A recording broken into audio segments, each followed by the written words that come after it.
میں تمہارے ساتھ کہیں نہیں جاؤں گی۔ حور دبا دبا سا احتجاج کرتے ہوئے اپنا ہاتھ چھڑانے کی کوشش کر رہی تھی، لیکن یارم کی مضبوط گرفت کے آگے اس کی ایک نہ چل رہی تھی۔ اسے گاڑیوں کے ہجوم میں سے نکال کر باہر لے آیا تھا۔ اب وہ اپنی جیب سے موبائل نکال کر کسی کا نمبر ملا رہا تھا۔ حور مسلسل اپنا ہاتھ چھڑانے کی کوشش کر رہی تھی۔ ہاں خدا بخش، فوراً سے گاڑی لے کر اس روڈ پر پہنچو۔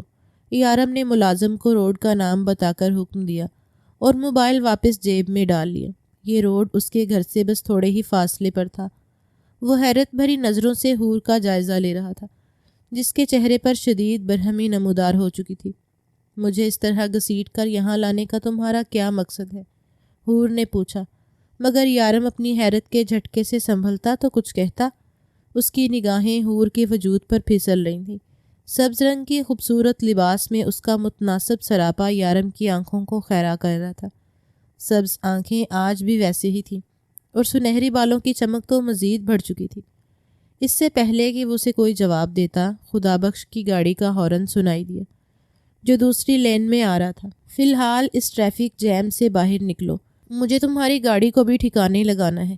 یارم نے سنجیدگی سے کہتے اسے گاڑی کے اندر بٹھایا، جبکہ وہ مسلسل مزاحمت کر رہی تھی۔ مجھے نہیں جانا تمہاری گاڑی میں بیٹھ کر، میں خود اپنی پریشانی کا حل نکال سکتی ہوں۔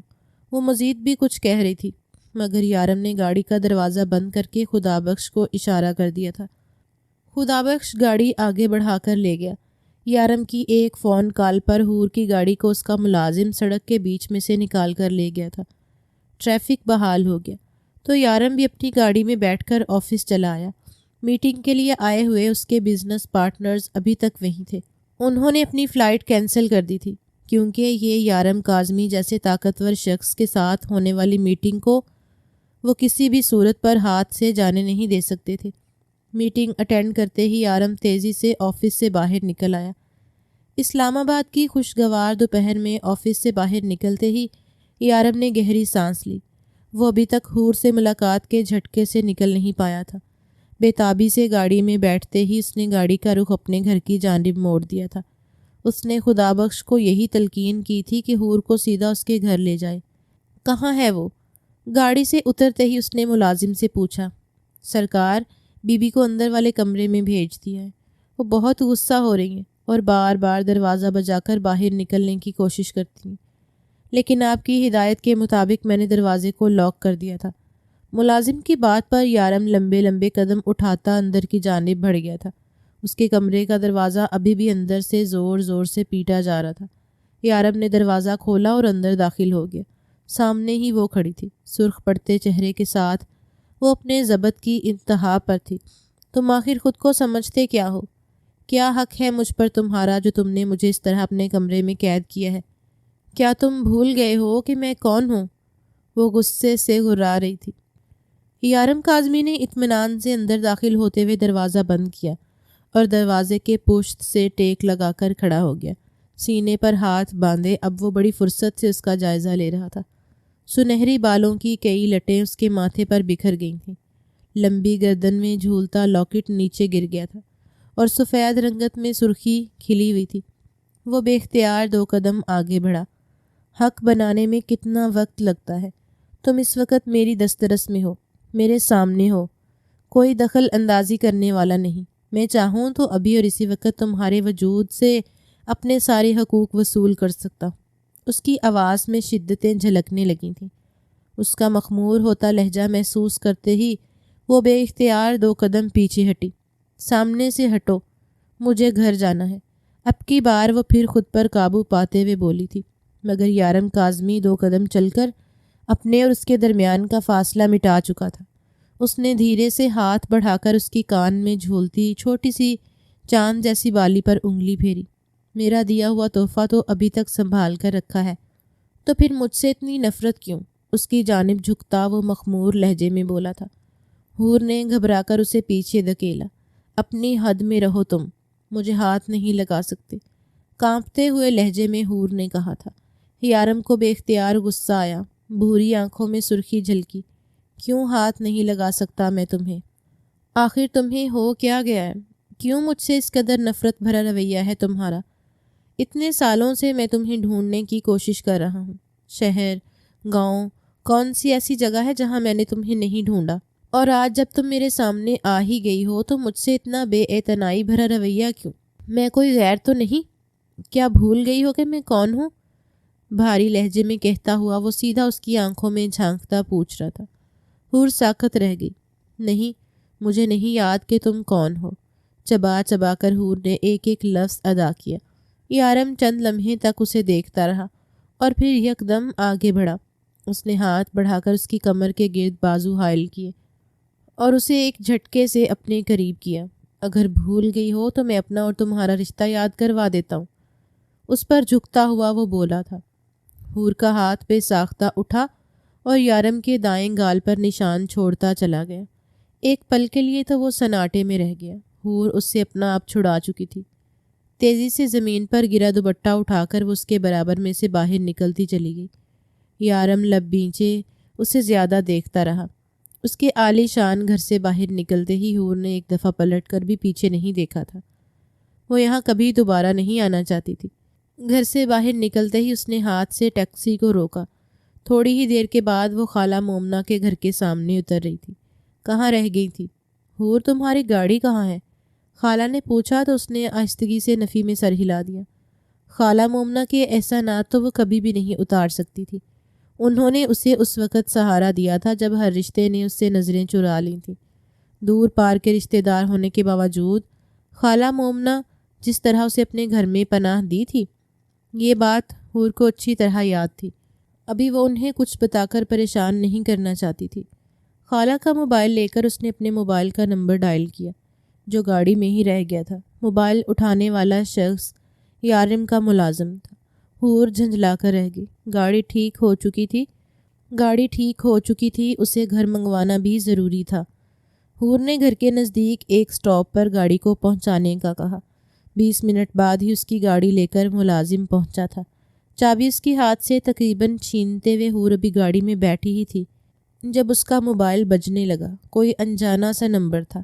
حور نے بے اختیار فون کان سے لگایا. حور بی بی، گاؤں میں بڑا مسئلہ ہو گیا ہے.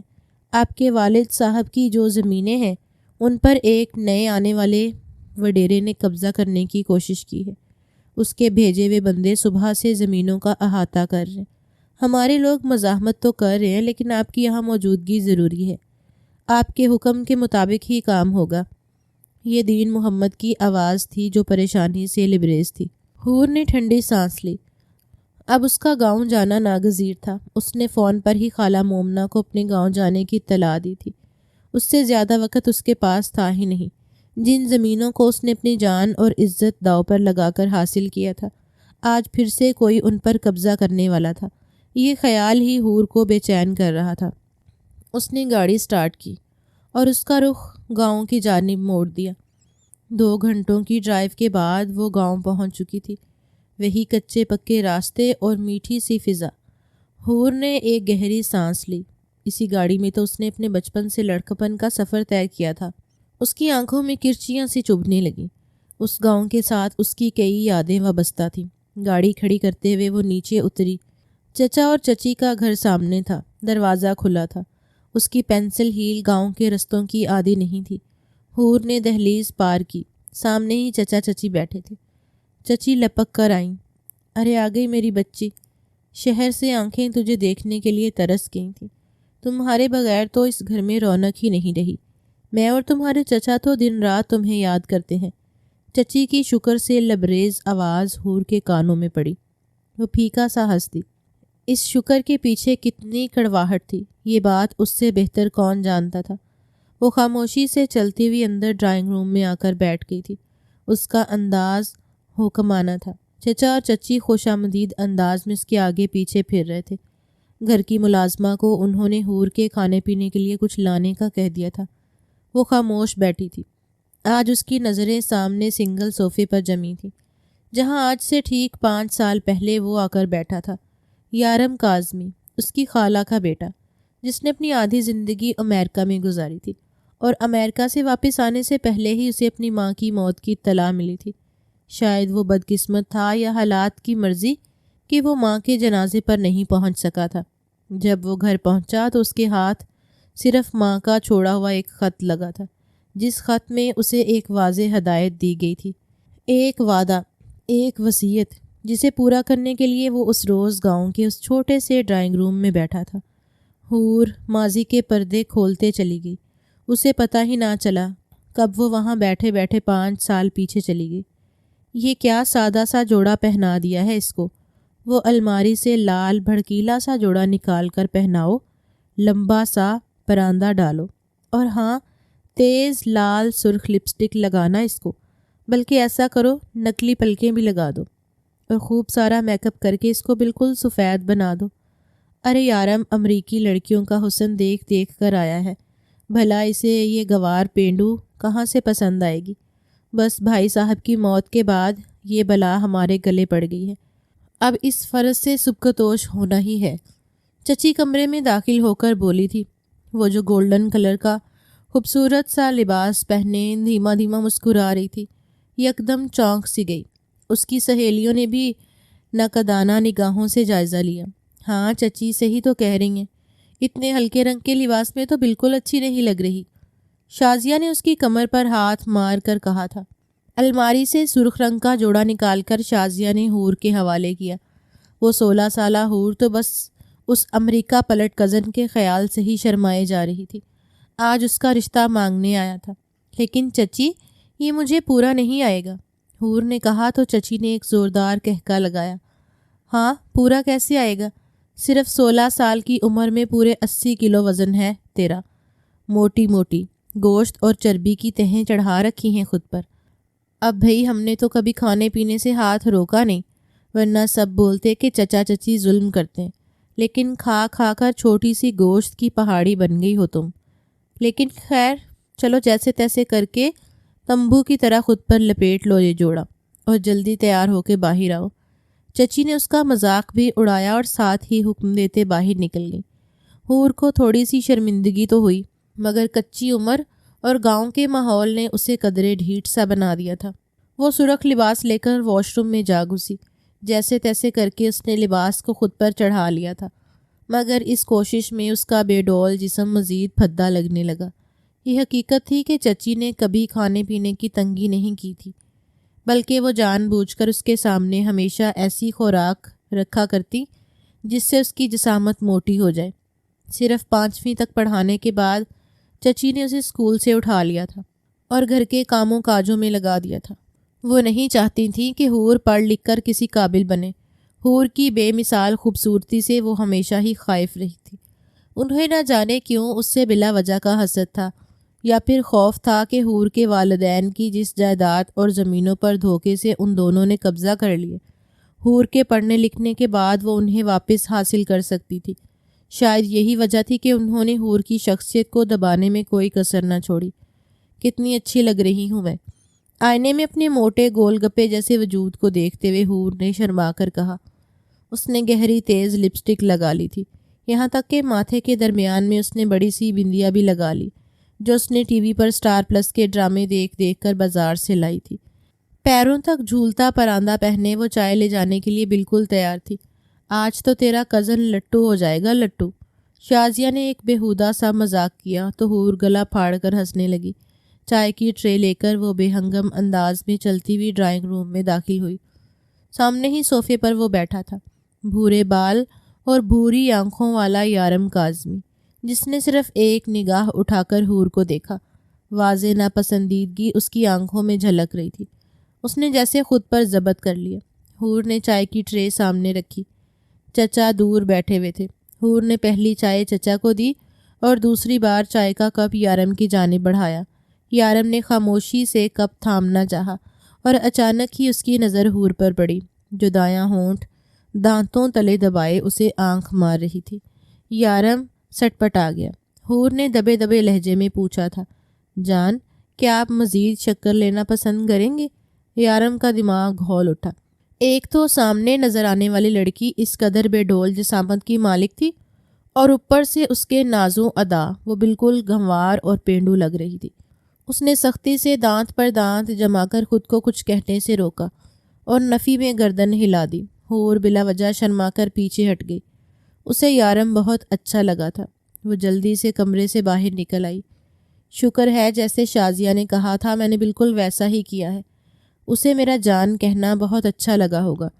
وہ دل ہی دل میں خوش ہو رہی تھی، یہ جانے بغیر کہ اس کی اس حرکت نے یارم کے دل میں موجود اس کی ذرا برابر عزت بھی ختم کر دی تھی۔ یارم نے خاموشی سے اپنا رشتہ چچا کے سامنے رکھ دیا تھا۔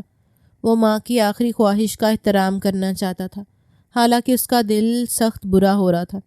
اسے حور ایک آنکھ نہیں بھائی تھی۔ چچا کو اور کیا چاہیے تھا؟ بیٹھے بٹھائے حور سے جان چھوٹ رہی تھی۔ انہوں نے صاف کہہ دیا کہ وہ حور کو جہیز میں کچھ نہیں دیں گے، کیونکہ اس کی پرورش میں ہی ان کا اچھا خاصا روپیہ لگ چکا ہے۔ یارم کو روپے پیسے کی کیا ضرورت تھی؟ وہ امریکہ سے پڑھ کر آیا تھا اور بابا کے چھوڑے ہوئے ایک بڑے بزنس کا مالک تھا۔ ناپسندیدگی کی انتہا پر پہنچتے اس نے چچا کی دی ہوئی شادی کی تاریخ ذہن نشین کر لی تھی۔ گھر سے باہر نکلتے اسے نسوانی ہنسی کی آواز سنائی دی تو اس نے پلٹ کر دیکھا۔ کمرے کے دروازے پر لٹکی وہ دوپٹے کا پلو منہ میں دبائے اسے ہی دیکھ رہی تھی۔ اس کے ساتھ اس کی چند سہیلیاں بھی تھیں۔ ناگواری کی ایک اور لہر یارم کے اندر بیدار ہوئی اور وہ پلٹ کر گاڑی کے جانب بڑھتا چلا گیا۔ وہ آفس میں بیٹھا ہوا ہدایات دے رہا تھا جب اس کا موبائل بجا۔ یارم نے ایک نظر موبائل پر ڈالی۔ کوئی انجانا سا نمبر تھا۔ موبائل کو سائلنٹ کرتے ہوئے وہ دوبارہ سے اپنے پوائنٹس دہرانے لگا۔ موبائل اسکرین مسلسل چمک رہی تھی۔ فون کرنے والا جو بھی تھا بہت ہی ڈھیٹ تھا۔ یارم جھنجھلا گیا۔ سبھی لوگ دیکھ رہے تھے کہ کسی کی کال آ رہی ہے۔ یارم نے ایک ہاتھ سے انہیں رکنے کا اشارہ کرتے ہوئے فون آن کر کے کان سے لگایا۔ میں نے سوچا آپ مجھے یاد کر رہے ہوں گے، اسی لیے میں خود ہی فون کر لیتی ہوں۔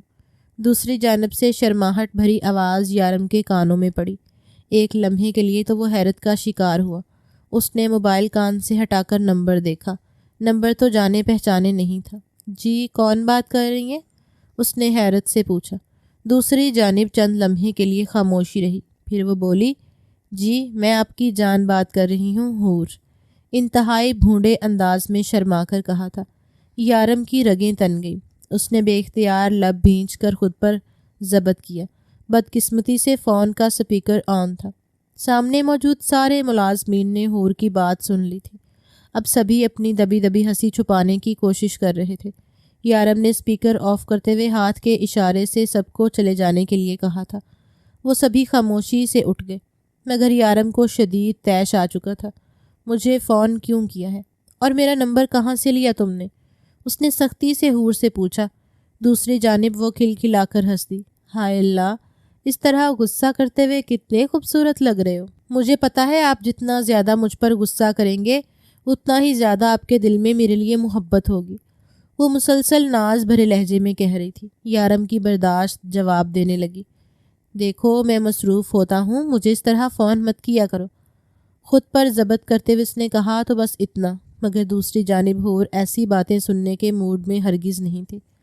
اس کے ساتھ اس کی ساری سہیلیاں کھڑی تھیں، جن میں سے ایک آج اپنے بھائی کا فون چرا کر لائی تھی۔ اسی فون سے اس نے یارم کا نمبر ملایا تھا۔ یہ میرے آفس کا ٹائم ہے اور ویسے بھی ایک ہفتے بعد ہماری شادی ہے، اس لیے بہتر یہی ہے کہ دوبارہ مجھے کبھی فون مت کرنا۔ یارم نے سختی سے کہتے ہوئے موبائل بند کر کے فون دراز میں ڈال دیا تھا۔ دونوں ہاتھوں میں سر کو گراتے اسے سخت غصہ آ رہا تھا۔ کیا ضرورت تھی آخر ماں کو مرنے سے پہلے مجھے اس مصیبت میں ڈالنے کی؟ وہ کوئی اور وصیت بھی تو کر سکتی تھی، لیکن انہیں اپنی اس مرحومہ بہن کی بیٹی کا ہی خیال کیوں آیا، جو دیکھنے میں بالکل 12 من کی دھوبن لگتی ہے۔ نہ اسے اٹھنے بیٹھنے کی کوئی سمجھ ہے اور نہ ہی بول چال کا سلیقہ، اور تو اور اس کے طور و توار بالکل گنوار لڑکیوں جیسے ہیں۔ وہ میرے ساتھ میرے سرکل میں کس طرح سے موو کر سکے گی؟ او خدایا، میں کیا کروں؟ سر کو کسی کی پشت سے ٹکاتے ہوئے اس نے گہری سانس بھری تھی، جبکہ دوسری جانب حور نے حیرت سے موبائل کو دیکھا۔ ہائے، تو بالکل ناول کے ہیرو جیسا ہے، مغرور اور سخت مزاج۔ اسے گھائل کرنے کے لیے تو مجھے بہت سی اداؤں کی ضرورت ہے۔ شازیہ معتبر بنی حور کو سمجھا رہی تھی، جو تھوڑی سی پریشان سی ہو گئی تھی۔ اگلی بار اور زیادہ میک اپ کر کے اس کے سامنے جانا، پھر وہ زیادہ خوش ہوگا۔ دوسری سہیلی نے مشورہ دیا تو حور نے ہاں میں گردن ہلا دی تھی۔ شادی کی تقریب گاؤں میں ہی رکھی گئی تھی۔ یارم شادی سے صرف 1 روز قبل گاؤں پہنچا تھا۔ وہ مہندی کی رات تھی۔ اندر کہیں اور کو مہندی لگا کر بٹھا دیا گیا۔ یارم کو باہر لڑکوں نے گھیر رکھا تھا اور اسے ہنسی مذاق کر رہے تھے۔ نہ تو یارم کا ذہن کسی کے ساتھ ملتا تھا اور نہ ہی اس کے دل میں اتنی خوشی تھی کہ وہ اس ہنسی مذاق کا جواب دیتا۔ وہ خاموشی سے مجمع میں سے اٹھ کر گھر کی پچھلی طرف نکل آیا تھا۔ یہ گھر حور کے والدین کا تھا اور بہت شاندار طرز پر بنایا گیا تھا۔ آج بڑے عرصے بعد سگریٹ کی طلب ہو رہی تھی۔ اس نے جیب سے سگریٹ نکال کر سلگایا اور دیوار سے ٹیک لگا کر کھڑا ہو گیا۔ اچانک ہی وہ چونکا۔ اسے ایک عجیب سی آواز سنائی دی تھی، جیسے کوئی کسی کو ششکار رہا ہو۔ یارم نے چونک کر دائیں بائیں دیکھا اور تبھی اس کی نظر کھڑکی سے باہر جھانکتی حور پر پڑی۔ وہ شش کی آواز نکال کے اسے اندر بلا رہی تھی۔ یارم چند لمحے تو سوچتا رہا، لیکن اس بے وقوف لڑکی سے کچھ بعید نہیں تھا۔ وہ جلدی سے 2 قدم چلتا کھڑکی کے نزدیک آیا۔ کھڑکی کے ساتھ ہی حور کے کمرے کا پچھلا دروازہ تھا۔ اس نے جلدی سے دروازہ کھولا۔ یارم نہ چاہتے ہوئے بھی اندر داخل ہو گیا۔ ہائے اللہ، آپ اتنے پیارے ہو گئے، دیکھیں میں نے آپ کے نام کی مہندی لگوائی ہے۔ حور شرماتے ہوئے اسے اپنی کوہنیوں تک بھری مہندی دکھا رہی تھی۔ یارم کو الجھن سی ہونے لگی۔ اس کا وزن پچھلے چند دنوں میں مزید بڑھ گیا تھا۔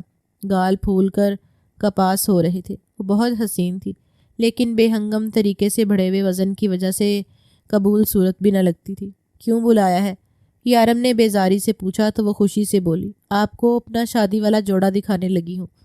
آپ نے تو سارے پیسے امی کو دے دیے تھے نا، تو میں خود جا کر اپنی پسند سے جوڑا خرید کر لائی ہوں۔ یہ دیکھیے۔ وہ لپک کر الماری تک گئی اور اندر سے اپنی شادی کے دن پہننے والا جوڑا نکال کر یارم کے سامنے پھیلا دیا۔ یارم کی آنکھیں پھٹی کی پھٹی رہ گئی۔ وہ جوڑا کیا تھا؟ ستارے موتیوں کی دکان لگ رہا تھا۔ سر سے پیر تک اس پر اتنا بھڑکیلا کام کیا گیا تھا کہ یارم کی سانس رکنے لگی۔ یہ پہنو گی تم شادی والے دن؟ یارم نے گھٹے گھٹے لہجے میں کہا۔ وہ ایک دم خوشی سے چہک اٹھی۔ ہاں، کتنا خوبصورت ہے نا، بہت مہنگا لیا ہے یہ میں نے۔ ایسا جوڑا تو یہاں کسی نے بھی نہیں پہنا آج تک۔ اسے پہن کر تو میں بالکل فلم سٹار لگوں گی۔ وہ بچکانہ انداز میں جوڑے کو اپنے ساتھ لگاتے ہوئے کہہ رہی تھی۔ ساتھ ہی ساتھ وہ بالکل گنوار لڑکیوں کی طرح کبھی اپنا کان کھوجانے لگتی اور کبھی اپنا سر۔ یارم کی نظر اس کے بالوں پر پڑی۔ اس نے صحیح اچھے طریقے سے بالوں میں تیل چپڑ رکھا تھا۔ یارم کی سانس رکنے لگی۔ نہیں، دیکھو پلیز، تم یہ کل نہیں پہن سکتی۔ میرے شہر کے سارے دوست شادی میں شرکت کریں گے، بارات کے ساتھ میرے ساتھ واپس جائیں گے۔ ایسے میں اگر تم اس قسم کا جوڑا پہنو گی تو سب میرا مذاق اڑائیں گے۔ اس لیے میں شہر سے تمہارے لیے نیا جوڑا آرڈر کر رہا ہوں۔ کل صبح تک وہ یہاں پہنچ جائے گا۔ تم شادی کے دن صرف وہی پہنو گی۔ یارم نے قطعیت سے کہتے ہوئے جیب سے موبائل نکالا تھا۔ حور نے آنکھیں پھاڑ کر اسے دیکھا۔ ہائے اللہ، اتنا پیارا جوڑا! آپ کیا چاہتے ہو میں وہ انگریز دلہنوں کی طرح بے حجاب گاؤن پہن لوں تاکہ آپ اور آپ کے سارے دوست میرا وجود دیکھتے پھریں؟ آپ کو مجھے دیکھنے کا اتنا ہی شوق ہے تو شادی کی رات بند کمرے میں دیکھ لینا نا۔ حور نے شرماتے ہوئے اتنی بڑی بات کہہ دی۔ یارم کا خون کھول اٹھا۔ حور کے چہرے کے تاثرات سے صاف لگ رہا تھا کہ اسے خود اندازہ نہیں اس نے کتنی بڑی بات کہہ دی ہے۔ یارم کا دل چاہا وہ اپنا سر پیٹ لے۔ حور کو کچھ بھی کہنا فضول تھا۔ اسے پتا تھا اس کی زندگی برباد ہو چکی ہے۔ اس ذہنی سطح کی لڑکی کے ساتھ اس کا گزارا ناممکن تھا۔ وہ تیزی سے دروازے سے باہر نکلتا چلا گیا۔ سگریٹ کو چوتے تلے مسلتے ہوئے وہ فون پر اپنے ملازم کو شہر سے ایک بہترین برائڈل ڈریس آرڈر کر رہا تھا۔ وہ بالکل نہیں چاہتا تھا کہ لوگوں کے سامنے اس کی بے عزتی ہو۔ وہ دل پر پتھر رکھ کر ماں کی خواہش کو پورا کرنا چاہتا تھا۔ ملازم کے سائز پوچھنے پر اس نے حقارت سے کہا تھا کہ جتنے بڑے سائز کا بھی لہنگا مل سکتا ہے لے آئیے۔ ملازم نے حیران ہوتے ہوئے حکم مان لیا تھا، مگر یارم کا سخت دل برا ہو چکا تھا۔ وہ رات اس نے گویا جاگ کر ہی گزارنی تھی۔ اگلے دن نکاح تھا۔ صبح صبح ہی اس کے شہر کے تمام کولیگز اور دوست احباب گاؤں پہنچنا شروع ہو گئے تھے۔ کمال ہے یار، امریکہ سے پڑھ کے آنے کے باوجود تو نے شادی کرنے کے لیے گاؤں کی لڑکی کا انتخاب کیا ہے۔ لگتا ہے بہت ہی حسین و جمیل اور نازک سی ہوگی حور بھابی، اسی لیے تو ہمارے یار کو پسند آ گئی، جس کی آنکھوں میں تو کوئی جھچتا ہی نہیں۔ دوست یار اسے حور کا نام لے لے کر چھیڑ رہے تھے، مگر وہ مسلسل لب بھینجے خود پر ضبط کر رہا تھا۔ مردان خانے میں وہ اس وقت سب جمع تھے۔ یارم اپنے دلہے والے لباس پہن چکا تھا۔ سفید رنگ کی شیروانی میں وہ بے حد وجیحہ لگ رہا تھا۔ سب دوست احباب تیار ہو رہے تھے۔ یارم کا دل سگریٹ کے لیے مچل اٹھا۔ وہ عام طور پر سگریٹ نہیں پیا کرتا تھا، لیکن کل سے وہ اتنی شدید ذہنی اضطراب سے گزر رہا تھا کہ اسے بار بار سگریٹ کی طلب ہونے لگتی تھی۔ نکاح ہونے میں کچھ وقت ہے، ابھی آ جاؤں گا۔ مردان خانے کے پچھلے حصے سے نکل کر اس نے سگریٹ سلگائی اور گہرے کش لیتے ہوئے خود کو پرسکون کرنے کی کوشش کرنے لگا۔ ابھی اسے کھڑے ہوئے چند لمحے ہی گزرے تھے کہ وہ چونک اٹھا۔ پھر سے حور نہ ہو، بیزاری کی ایک شدید لہر اس کے اندر جاگی، کیونکہ اسے یوں لگا تھا کسی نے سرگوشی میں کوئی بات کہی ہے۔ اس نے دائیں بائیں جھانکا، وہاں کوئی نہیں تھا، مگر آوازیں مسلسل آ رہی تھیں۔ آپ فکر ہی نہ کریں، میں نے حور کو ایسا بنا دیا ہے کہ وہ کبھی بھی اپنے شوہر کے دل پر راج نہیں کر سکے گی، نہ ہی یارم کو اس میں کوئی دلچسپی پیدا ہوگی۔ اس کی چال ڈھال، حلیے اور انداز پر میں نے بہت محنت کی ہے۔ حقارت بھرے لہجے میں بولتی ہوئی آواز حور کی چچی کی تھی۔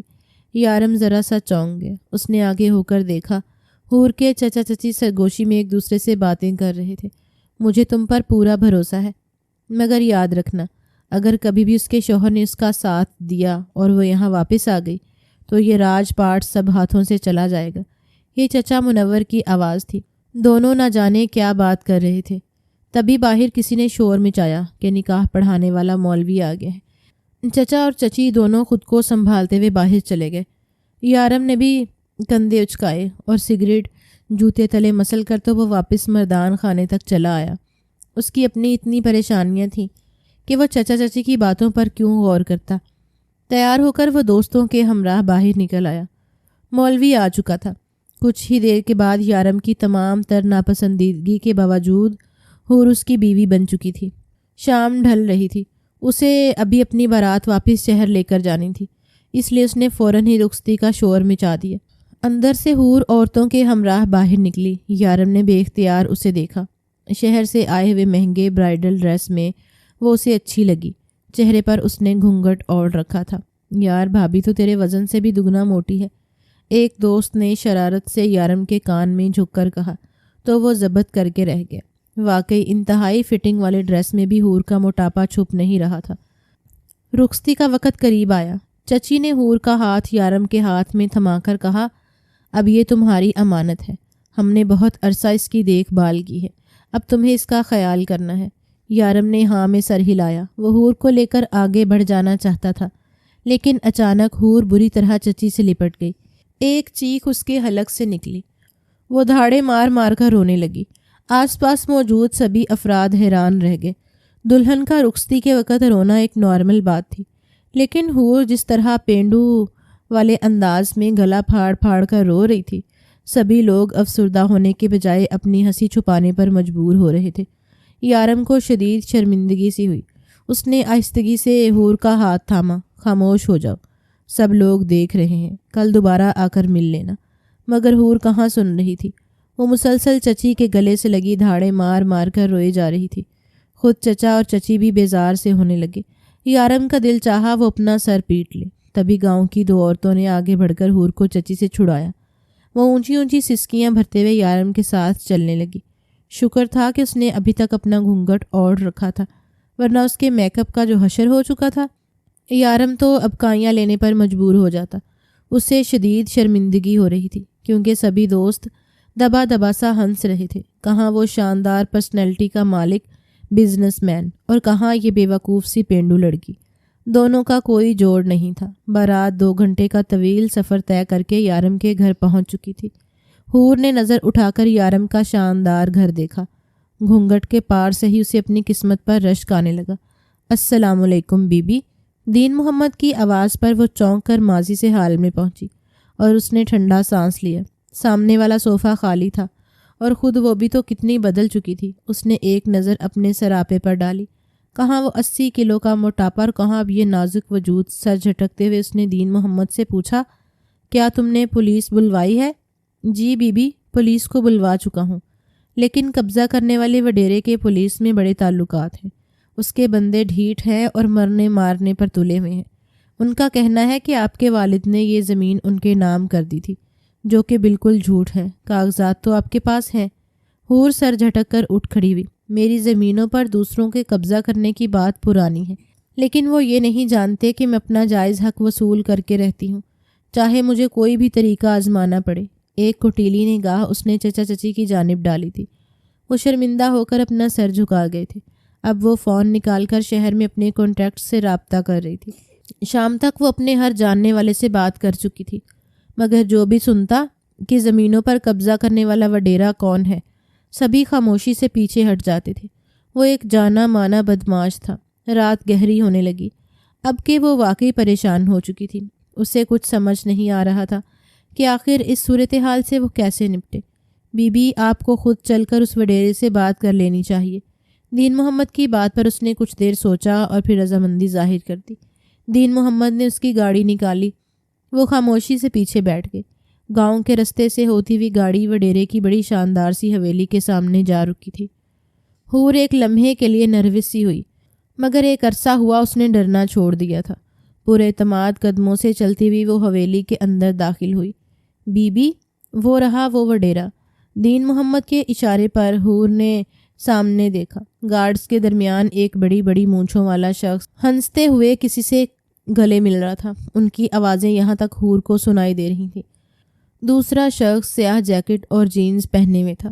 اس کی پشت حور کی جانب تھی۔ وڈیرا اس سے کہہ رہا تھا، فکر ہی مت کرو صاحب، میں نہیں جانتا کہ اس معاملے میں آپ کا بھی ہاتھ ہے، ورنہ میری اتنی جرت نہیں تھی کہ آپ کی چیز پر ہاتھ ڈالتا۔ میری معافی قبول کیجیے، میں ابھی اپنے آدمی زمینوں سے ہٹا رہا ہوں۔ حور مبین کی زمینیں اس سے کوئی نہیں چھینے گا۔ حور ساکت رہ گئی۔ وہ تو اس وڈیرے کو پہلی دفعہ دیکھ رہی تھی۔ تو پھر یہ کون شخص تھا جو اس کی سفارش لے کر وڈیرے کے پاس آیا تھا؟ سیاہ جیکٹ والے شخص نے منہ موڑا تو اس کے چہرے پر سنجیدگی تھی۔ حور ایک دم اپنی جگہ پر ساکت رہ گئی۔ وہ کوئی اور نہیں بلکہ یارم کاظمی تھا۔ وہ بھی حور کو دیکھ کر ایک پل کے لیے ٹھٹک سا گیا۔ اس کے چہرے کی سنجیدگی بے تابی سے بدلی اور وہ لپک کر حور کے پاس آیا۔ تم یہاں کیوں آئی؟ جانتی نہیں ہو یہ کس کماش کے لوگ ہیں؟ چلو واپس۔ سنجیدگی سے اس کا ہاتھ پکڑتے ہوئے وہ اسے لے کر واپس مڑ گیا، جبکہ حور نے سختی سے اپنا ہاتھ چھڑوا لیا تھا۔ میں اپنی ساری جنگیں خود لڑ سکتی ہوں، مجھے تمہاری مدد کی کوئی ضرورت نہیں ہے، تلخی سے کہتے ہوئے وہ اپنی گاڑی کی جانب بڑھ گئی تھی۔ یارم لب بینجے اسے دور جاتے دیکھتا رہا۔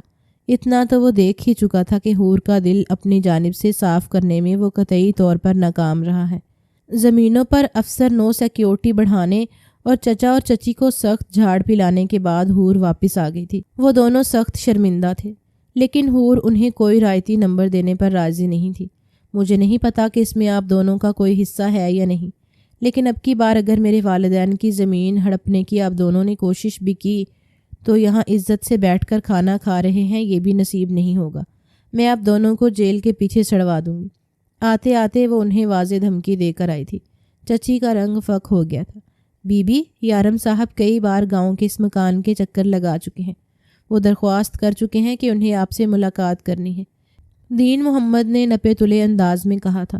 حور نے سر جھٹکا۔ آئندہ وہ شخص یہاں آئے تو سیکیورٹی سے کہنا کہ اسے باہر سے ہی واپس بھیج دے، میرا اس کے ساتھ کوئی رشتہ نہیں، سختی سے کہتے ہوئے اس نے رخ دوسری جانب پھیر لیا تھا۔ گاڑی اندھیرے راستوں پر رواں دواں تھی۔ اسے یاد آ رہا تھا 5 سال پہلے دھتکارے جانے کا وہ لمحہ جس نے اسے سر سے لے کر پیر تک بدل دیا تھا۔ 5 سال پہلے جب یارم کاظمی اپنے سجے سجائے گھر میں اسے لیے داخل ہوا تو حور کو یقین نہیں آ رہا تھا کہ اس کی قسمت اتنی اچھی ہو سکتی ہے۔ ملازموں نے اسے کمرے کا دروازہ کھول کر سجی ہوئی سیج کے درمیان بٹھا دیا تھا۔ یارم مجھے حیرت ہو رہی ہے کہ تو نے اپنی زندگی برباد کیوں کی؟ تیرا اور اس لڑکی کا کوئی جوڑ نہیں میرے بھائی، ذرا ایک دفعہ اپنے فیصلے پر نظر ثانی تو کر۔ وہ اپنے دوستوں سے اجازت لے کر کمرے میں جانے ہی لگا تھا جب نعمان نے سنجیدگی سے یارم کو کہا تھا۔ اس نے سر جھٹک دیا۔ اب وہ اسے کیا بتاتا کہ والدہ کی وصیت پوری کرتے کرتے وہ خود کو ڈبو چکا ہے۔ کمرے کا دروازہ کھول کر وہ اندر داخل ہوا۔ سامنے ہی وہ گھونگھٹ گرائے بیٹھی تھی۔ یارم دروازہ بند کر کے سیدھا چلتا ہوا اس کے عین سامنے جا کھڑا ہوا۔ عین اسی لمحے حور نے اپنے چہرے پر گرایا ہوا گھونگھٹ پیچھے کو پلٹ دیا۔ یارم بے ساختہ 2 قدم پیچھے ہٹا۔ یہ کیا ہے؟ اس کے منہ سے بے ساختہ نکلا۔ حور حیران ہوئی۔ اچھا میک اپ کروایا ہے نا میں نے؟ جس بیوٹیشن کو آپ نے شہر سے بلایا تھا وہ تو اتنا سادہ میک اپ کر رہی تھی، مگر پھر میں نے خود اپنا میک اپ کیا ہے۔ بیڈ سے نیچے اترتے ہوئے حور مسکراتے ہوئے کہہ رہی تھی۔ ویسے شادی کی پہلی رات تو دلہا دلہن کی تعریف کرتے نہیں تھکتا، آپ تو کچھ بول ہی نہیں رہے۔ دوپٹے کا پلو موڑتے ہوئے وہ شرماتے ہوئے کہہ رہی تھی، جبکہ یارم تو اس کا سفیدی سے منہ دیکھ کر جامد ہو گیا تھا۔ اس طرح کے اوچھے ہتھ کنڈے آزما کر تم میرا دل نہیں جیت سکتی۔ یارم کے منہ سے تلخی سے نکلا۔ حور چونکی اور پھر شرماتے ہوئے بولی، مجھے آپ کا دل جیتنے کی ضرورت ہی کیا ہے؟ ویسے بھی مرد کو تو بس ایک لڑکی ہی چاہیے ہوتی ہے۔ اب میں اتنی خوبصورت ہوں، جب آپ کے میرے ساتھ 2-3 بچے ہو جائیں گے تو آپ خود ہی ایک زنجیر کی طرح میرے ساتھ بندھ جائیں گے، پھر اس کے بعد آپ کسی دوسری عورت کی جانب دیکھیں گے نہیں۔ حور آنکھیں پھاڑے اپنی معلومات اس تک پہنچا رہی تھی جو یقیناً اسے گاؤں میں کسی جاہل عورت نے سکھائی تھی۔ یارم چند لمحے تک اسے دیکھتا رہا۔ اسے حور کی گھٹیا سوچ پر بے حد افسوس ہوا تھا۔ حور ایک قدم چل کر اس کے پاس آئی اور اسی لمحے شاید اس کا بھاری لہنگا اس کی ہیل میں اٹکا۔ وہ لڑکھڑا کر یارم کے اوپر جا گری۔ دوسری جانب یارم جو پہلے ہی اس سے شدید بیزار ہو چکا تھا، اس نے حور کو اس طرح گرنے کو بھی سوچی سمجھی حرکت سمجھا۔ اس نے بے اختیار حور کو سیدھا کیا اور ایک زوردار تھپڑ اس کے منہ پر دے مارا۔ حور ساکت رہ گئی، مگر یارم نے اس پر بس نہ کیا۔ اس نے بازو سے پکڑ کر اسے ایک زوردار دھکا دے کر پیچھے بیڈ کے اوپر گرا دیا۔ تمہارے جاہل بننے کی کوئی حد ہے بھی یا نہیں؟ انتہائی گری ہوئی لڑکی ہو تم۔ گن آ رہی ہے مجھے تمہارے وجود سے، تمہاری سوچ، تمہارے انداز، تمہاری باتیں۔ کوئی بھی اس قابل نہیں کہ تم میرے جیسے انسان کے ساتھ زندگی گزار سکو۔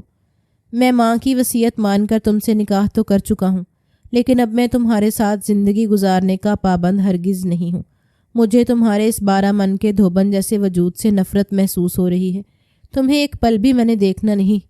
پوری زندگی تمہارے ساتھ کیسے گزاروں؟ یارم سختی سے کہتا چلا گیا۔ وہ منہ پر ہاتھ رکھے پھٹی پھٹی نگاہوں سے اس کی جانب دیکھ رہی تھی۔ یارم نے کہا، میں تمہیں طلاق دیتا ہوں، طلاق دیتا ہوں، طلاق دیتا ہوں۔ 3 بار طلاق کے حرف ادا کرنے کے بعد وہ خاموشی سے پلٹ کر کمرے سے نکلتا چلا گیا، جبکہ حور کسی پتھر کے بت کی طرح اسے جاتا دیکھتی رہی۔ یہ سب کچھ کیا ہو گیا تھا؟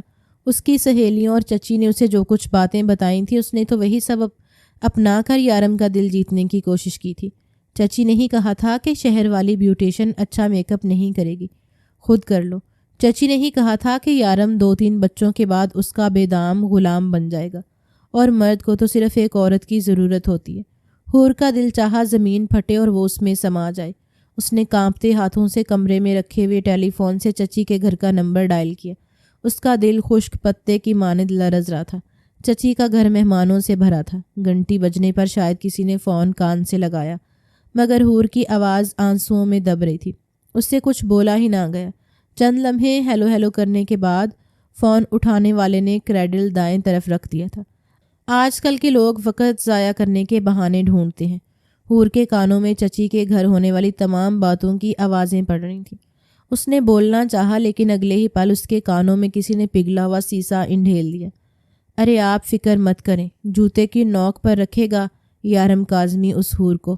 دیکھا نہیں تھا کس بیزاری سے اسے اپنے ساتھ لے کر گیا ہے۔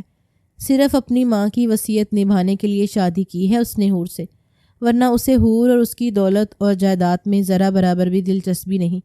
فکر کرنے کی کوئی ضرورت نہیں ہے، حور کبھی اپنی جائیداد مانگنے واپس نہیں آئے گی۔ میں نے بہت سوچ سمجھ کر اس کی شخصیت ایسی گنوار بنائی ہے کہ کوئی اسے کبھی پسند نہ کرے اور نہ ہی کبھی اس کی کسی بات پر کوئی اعتبار کرے۔ وہ ساری عمر صرف جوتے ہی کھائے گی، جوتے۔ لکھ کر رکھ لیں میری بات۔ یہ چچی کی آواز تھی جو ہنستے ہوئے کہہ رہی تھی۔ دوسری آواز چچا کی تھی جو چچی کی تعریف کرتے ہوئے کہہ رہے تھے کہ پرانی دولت کو کس طرح قبضے میں کرنا ہے، یہ ہنر تو کوئی ان سے سیکھے۔ کریڈل اس کے ہاتھ سے پھسلتا چلا گیا۔ کچھ دیر پہلے وہ جو پھوٹ پھوٹ کر رو رہی تھی، یکدم ساکت سی ہو گئی۔ اس کے ساتھ زندگی نے کتنا بڑا جوا کھیلا تھا۔ کم عمری میں والدین چل بسے، چچا چچی نے انہی گھر میں آ کر ڈیرا ڈال لیا۔ اس کے والدین کی بنائی ہوئی دولت پر وہ لوگ عیش کرتے اور پھر یوں احسان کرتے جیسے وہ اپنے پاس سے رقم لگا کر اسے پال رہے ہوں۔ ساری زندگی حور اپنے چچا اور چچی کے احسان تلے دب کر جیتی رہی۔ اسے یاد آ رہا تھا چچی کس طرح اسے پورے گھر کا کام کاج کرواتی تھیں، لیکن جان بوجھ کر زیادہ چکنائی والے کھانے اسے کھلاتی تھیں۔ کبھی کبھی جب وہ اپنے وزن سے پریشان ہو کر وزن کم کرنے کی کوشش کرتی تو چچی کہتی کہ وہ یوں ہی موٹی زیادہ اچھی لگتی ہے۔ چچی نے اسے اٹھنے بیٹھنے بات کرنے کا کوئی سلیقہ نہیں سکھایا تھا، نہ ہی خود اسے کچھ اچھا سیکھنے دیا، بلکہ جان بوجھ کر اسے ٹی وی پر اسٹار پلس کے ڈرامے لگا دیا کرتی تاکہ حور کی شخصیت مزید بگڑ جائے۔ وہ کامیاب رہی تھی۔ حور پھوٹ پھوٹ کر رو دی۔ یارم اسے طلاق دے چکا تھا۔ رات کے اس پہر وہ کہاں جائے؟ وہ اپنے بکھرے ٹوٹے وجود کو سمیٹتی اٹھ کھڑی ہوئی۔ جانتی تھی اب اس کا یہاں رہنا بیکار ہے۔ چچا اور چچی کے گھر جانے کی اس کے اندر ہمت نہیں تھی۔ ایسے میں اسے اپنی صرف وہاں دور پار کی ایک خالہ یاد آئی جو اس شہر میں رہا کرتی تھی اور اکثر گاؤں میں اسے ملنے آتی تھی۔ یارم کا کہیں پتہ نہ تھا۔ وہ لڑکھڑاتے قدموں سے کمرے سے باہر نکلی تو سبھی ملازموں نے حیرت سے اسے دیکھا، مگر حور ذلت بھری نگاہ کا مطلب پہچان چکی تھی۔ وہ سیدھا یارم کے گھر سے نکلتی چلی گئی۔ ڈھونڈ ڈھانڈ کے آخرکار اس نے خالہ مومنہ کے گھر کا پتہ ڈھونڈ ہی لیا۔ وہ بیوہ تھیں اور تنہا رہا کرتی تھیں۔ انہوں نے حور کو کھلے دل سے خوشامدید کہا۔ حور نے آنسوؤں کے درمیان انہیں اپنی کہانی سنائی تو خالہ مومنہ نے آگے بڑھ کر اسے گلے سے لگا لیا۔ انہیں یقین نہ آیا کہ کوئی یتیم بچوں کے ساتھ ایسا ظلم بھی کر سکتا ہے۔ حور فیصلہ کر چکی تھی کہ وہ اپنی زندگی کو مزید تماشا نہیں بنائے گی۔ اس نے سب سے پہلے خالہ کی مدد سے کورٹ میں کیس دائر کیا۔ جس روز چچا اور چچی کے پاس عدالت کا نوٹس پہنچا ان کی آنکھیں پھٹی کی پھٹی رہ گئی، مگر چونکہ دولت اور جائیداد کی اصل وارث حور خود تھی، اسی لیے وہ سیدھا سیدھا کیس ہار رہے تھے۔ خالہ مومنہ کا ایک بیٹا وکیل تھا جو شادی شدہ اور دوسرے شہر میں رہتا تھا، مگر اس نے حور کو اس کا کیس لڑنے اور جیتنے میں بہت مدد کی۔ کچھ ہی عرصے کے بعد حور کے والدین کی تمام تر زمینیں اور دولت جائیداد باضابطہ طور پر اس کے نام منتقل ہو چکی تھی۔ وہ سر سے لے کر پیر تک بدل چکی تھی۔ پہلے کی طرح بات بات پر ہنسنے والی حور تو کہیں گم ہو گئی تھی۔ اس نے تو جیسے سنجیدگی کا لبادہ ہی اوڑھ لیا تھا۔ وقت بے وقت کھانا اس نے کب کا چھوڑ دیا تھا۔ خالہ مومنہ کے اصرار پر اس نے باقاعدگی سے جم جانا شروع کر دیا۔ کچھ ہی عرصے میں وجود پر برسوں پرانی جمی چربی پگھلنے لگی۔ چربی کے تہیں پگھلی تو اندر سے حور کا نرم و نازک سراپا نکل آیا۔ وہ ایسی خوبصورت اور حسین لڑکی کے روپ میں ڈھلی کہ جو اسے دیکھتا دیکھتا ہی رہ جاتا۔ چچا اور چچی تو اب اس کے نام سے بھی کپ کپانے لگے تھے۔ اس کا انداز ہی ایسا ہو گیا تھا کہ وہ اپنے سامنے اب کسی کو خاطر میں ہی نہیں لایا کرتی تھی۔ گھر آ گیا بی بی جی؟